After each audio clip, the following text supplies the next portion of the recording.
wahlul 'uqdatan min lisani yafqahu qawli. Subhanaka la ilma lana illa ma 'allamtana innaka antal alimul hakim. Wala hawla wala quwwata illa billahil aliyyil azim. Qala al-musannifu rahimahullahu ta'ala wa nafa'ana bi'ulumihi fid dharaini amin. Alhamdulillah, kita memanjatkan syukur kehadrat Allah Subhanahu wa ta'ala. Kita masing-masing diberi nikmat kesihatan, nikmat hidup, dan nikmat rasa seronok dengan majlis ilmu. Ini satu perkara yang sangat mahal sebenarnya Allah Ta'ala bagi ke dalam hati-hati kita. Bukan senang nak seronok dengan majlis ilmu ni, tapi kita boleh mai walaupun banyak halangan, mai duduk kat tempat yang ialah tak seseronok pekan hari, tak seronok pasal malam. Dah mai dengar kadang-kadang kena atas kepala pula tu. Jadi kita tahan juga dengan terima apa yang tak betul kita nak perbetul. Tumpang hayat masih dikandung badan, supaya kita pejam mata. Alhamdulillah, sempurna kehidupan kita.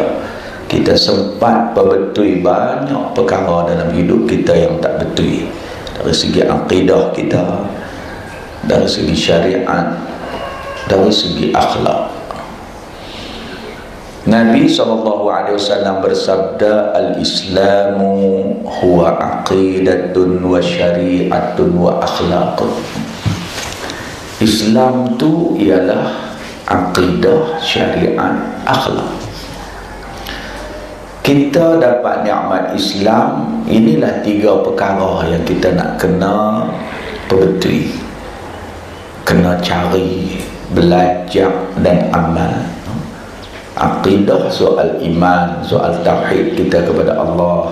Awwaluddin ma'rifatullah. Awal-awal urusan agama ialah mengenal Allah. Yang ni tuan-tuan, kita kena belajar, kena ada ilmu, baru kenal Allah Subhanahu wa ta'ala. Yang kedua, wa syari'atun, syariat yang dibawa oleh Nabi Muhammad sallallahu alaihi wasallam. Kita belajar ilmu ni minal mahdi ilal lahdi. So Allah kata daripada buayan, daripada ndui sampai ke liang lahat. Kan ada ulama menyatakan, ialah kita dalam buat amal ibadat ni bukan semua betul. Ada juga yang tersilap kerana kejahilan kita. Tapi kalau kita duduk dalam pengajian, kita masih bergelar talib, orang yang belajar, Allah ampunkan kesilapan ibadat kita. Tapi kalau dah buat ibadat tak betul, mengaji pula penyegan, ni tiada maaf bagimu. Ibadat Tuhan tak terima. Al-ilmu imamul amal. Ilmu adalah pemimpin bagi amalan. Tak ada ilmu, makna amalan kita tak ada pemimpin. Jadi sebab tu saya cadangkan tuan-tuan, ngajilah sampai ke mati. Biar kita mati, oh dia ni ahli mengaji dah dulu ni, jemaah mengaji kita. Tak pernah selang kot, dia dah hai lah baru dia selang. Memang dia orang mengaji. Kita pejam mata sebagai seorang penuntut ilmu. Allah ampunkan insya-Allah sikit sebanyak kesilapan dalam ibadat kita. Syariat yang dibawa oleh Nabi mengaji. Yang ketiga, wa akhlaqun, akhlak. Akhlak Allah Ta'ala hantar mai kepada kita seorang utusannya, Nabi Muhammad SAW. Innama bu'istu liutammima makarimal akhlak. Aku diutuskan untuk menyempurnakan akhlak yang mulia. Akhlak apa yang Nabi bawa mai kat kita? Hak ni kita nak belajar. Ada 3 ni, Islam lah kita. Sempurnalah Islam kita. Aqidah, syariat, akhlak. Tapi kalau takat Islam, takat nak sambut maulud saja, boleh jalan. Selawat sampai terlodeh, sampai samping jam belara. Ngaji tak mau. Macam mana nak terbina akidah kita, syariat kita, akhlak kita? Ini 3 perkara dalam Islam yang mesti beres dalam hidup kita. Lepas tu baru kita susah hati dalam bab lain. Bab kehidupan kita yang lain, rumah sempit, bagaimana nak berbesar, kan? Tu kemudian yang utama dalam hidup kita ni 3 ni. Bab Islam, akidah, syariat, akhlak. Kalau kita mengaku kita orang Islam, akidah pun kita tak erti tauhid beriman. Kemudian syariat pun tak tentu halal. Akhlak pun jahil tentang agama, maka malanglah kita jadi orang Islam. Jadi teruslah kita mencari ilmu sampai ke akhir hayat. Kelebihan dia cukup besar. Yang lebih penting, ibadat kita Tuhan tak tolak, walaupun ada kekurangan sikit sebanyak, kerana kita penuntut ilmu. Kan orang yang tak ngaji, tak belajar, orang yang sangat rugilah. Kan lebih-lebih lagi pula habis banyak masa dengan hal-hal keduniaan semata-mata, lupa tujuan kita. Apa tujuan kita Allah tempatkan seketika di dunia ni? Kita ada matlamat yang lebih jauh, yang lebih kekal, akhirat Allah Ta'ala. Amat rugilah orang yang duk hambat benda yang dia nak tinggal, dan dia tinggal benda yang dia nak bawa. Kadang-kadang kita ni kalau tak duk dengar, dia kali kita duk habis masa, duk tumpu dengan perkara-perkara yang kita nak tinggal. Yang nak bawa tak gelut cari hak nak bawa. Cerdik ke kita? Ligan hak nak tinggal hak nak bawa. Tentulah tak apa cerdik. Baik. Itu sebagai mukadimah kita pada pagi ini.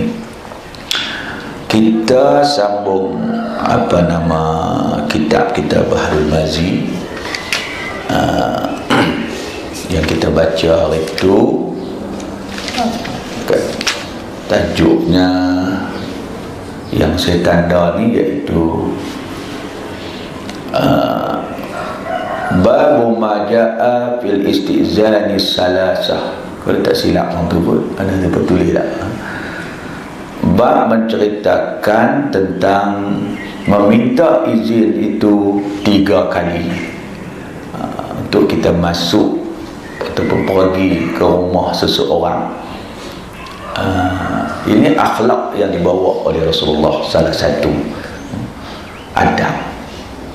Kita bila nak jadi tetamu ke rumah siapa pun tak kira lah, adik-beradik kita ke, kawan kita ke, ada etikanya yang Islam atur kat kita. Baik, kita tengok. Ketahuilah kiranya ya saudaraku, adakah minta izin masuk ke rumah orang yang dipergikan itu sampai 3 kali? Sekiranya adalah minta izin masuk ke rumah orang yang dipergi itu sampai 3 kali. 3 kali kita minta permisi nak masuk. Sekiranya diizinkannya masuk, maka bolehlah masuk. Kalau dia kata masuk, kita boleh masuk. Kalau dia kata jangan, kita jangan duk gagah terapa nak masuk juga. Ni adab Sebab ada hikmah dia. Rasulullah ajak kita akhlak ni. Nanti kita tengok. Dan jika sekiranya tidak diizinkannya, maka tidak harus masuk. Dan manakah lebih dahulu? Adakah memberi salam dahulu atau minta izin masuk dahulu? Kita nak buat lagu mana? Pergi rumah kawan kita, mohoi, boleh aku masuk? Lagu tu lah. Ataupun bagi salam dulu, lepas tu baru minta izin. Tu dia nampak kita yang tu lah. Maka zahir pada hadis yang akan datang ini, iaitulah memberi salam lebih dahulu daripada meminta izin. Bagi salam dulu, kan lepas tu barulah minta izin nak masuk, nak sembang sikit. Itu zahir dalam hadis. Demikian tersebut dalam hadis yang dikeluarkan oleh Abu Isa At-Tirmizi dengan katanya, An Abi Sa'idin qala ista'zana Abu Musa ala Umar faqala assalamu alaikum a'adkhulu. Hadis daripada Abi Sa'id, katanya minta izin Abu Musa atas Sayyidina Umar. Dia kata assalamualaikum, dia bagi salam dulu. Adkhulu, adakah boleh saya masuk? Qala Umar wahidatun, Sayyidina Umar kata sekali. Abu Musa kali pertama. Maknanya Sayyidina Umar dia dengar apa nama Abu Musa minta izin masuk sekali. Summa sakata, kemudian dia diam. Abu Musa ni diam sa'atan, seketika, sekejap. Kan dalam 2-3 minit tu, sa'atan ataupun seminit 2 minit, kan dia berhenti sat. Summa qala assalamualaikum, lepas tu dia kata sekali lagi assalamualaikum, 2 kali lah. Adkhulu, boleh tak saya masuk? Qala Umar nisnatani sintani, kali kedua. Mana Sayyidina Umar dengar, cuma dia tak jawab. Mungkin Sayyidina Umar sedang sibuk apa berlaku dalam rumah dia.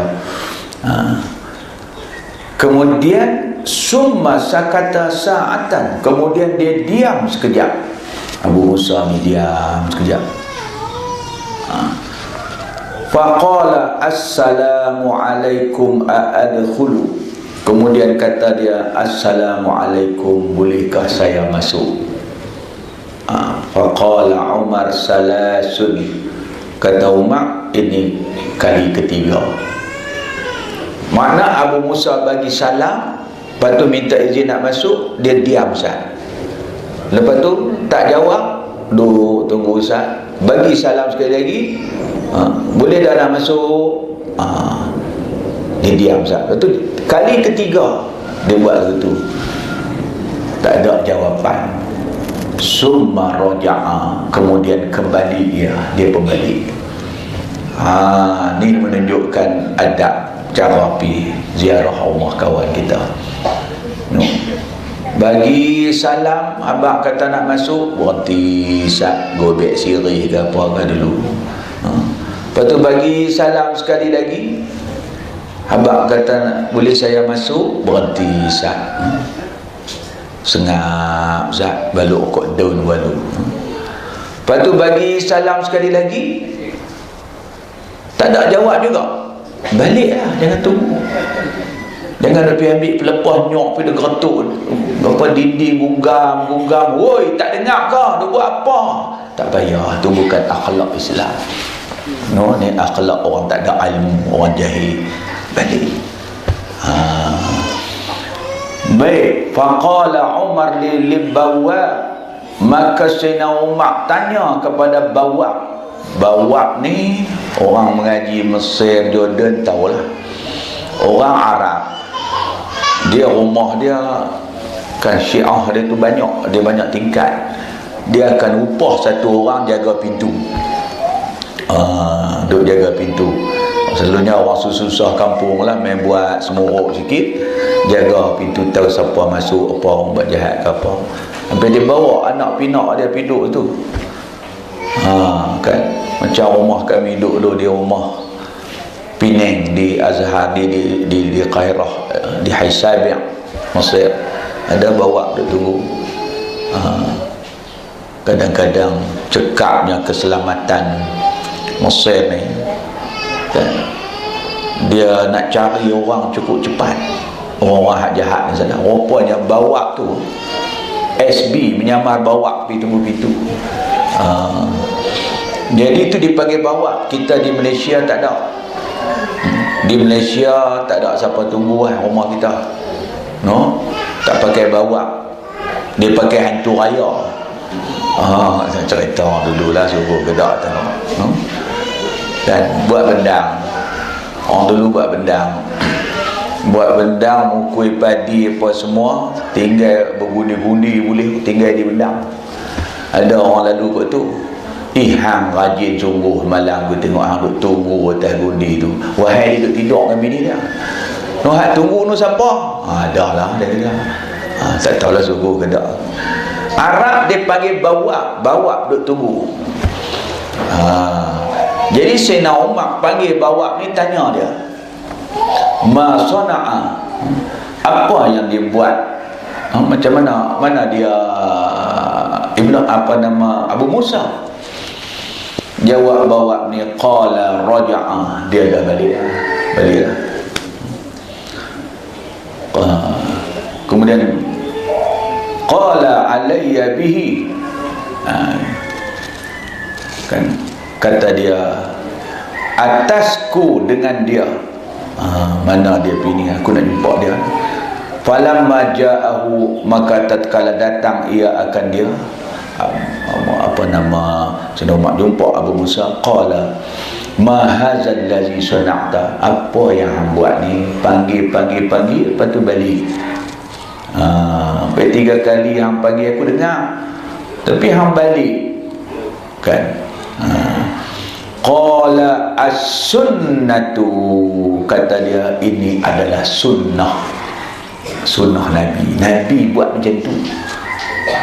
Qala as-sunnatu, kata Sayyidina Umar, ini sunnah Nabi. Wallahi la ta'tiyanni, demi Allah, kan pasti kami beri aku ala haza bi burhanin, akan ini dalil, au bayan wa bainatin, atas saksi, au la af'al nabi, atau aku perbuat akan bika dengan kamu. Maknanya Abu Musa buat ni, ini ada bukti, adalah sunnah, Baik. Qala, dia katanya lagi, fa'atana, datang pada kami, wa nahnu rufqatun, dan kami satu kawan, minal ansar, satu hari datang satu kawan daripada orang Ansar.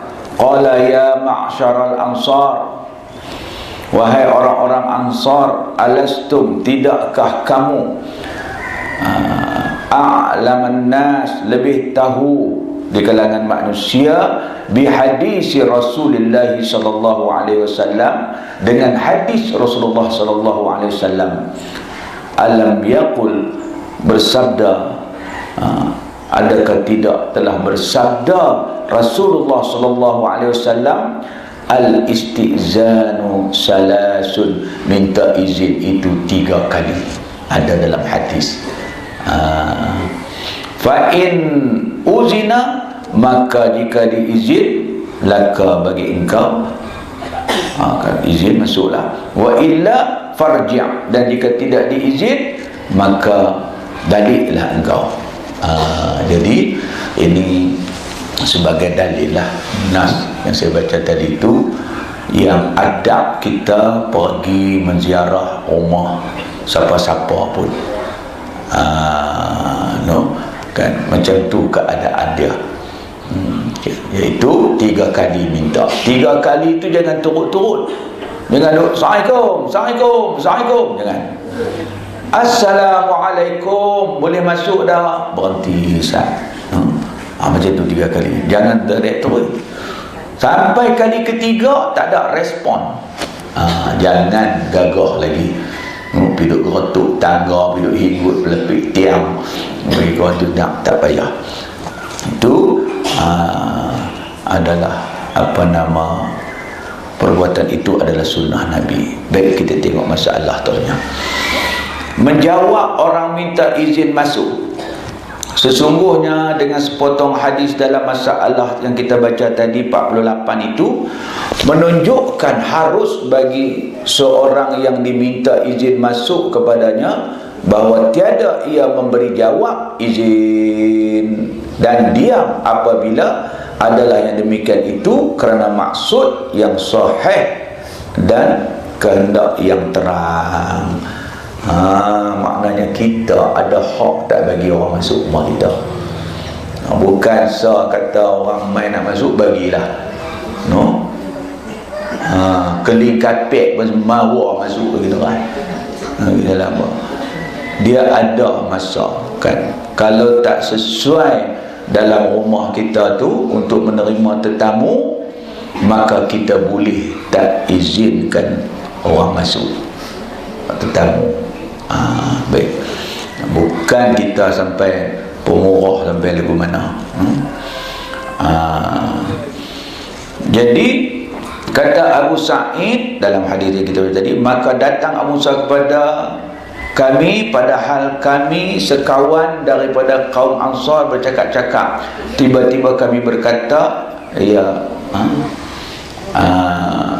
sedang daripada kaum Ansar, adakah tidak sekalian kamu itu lebih tahu orang-orang dengan hadis Nabi SAW? Apa lebih tahu? Bukankah Nabi bersabda minta izin itu 3 kali? Minta izin itu 3 kali.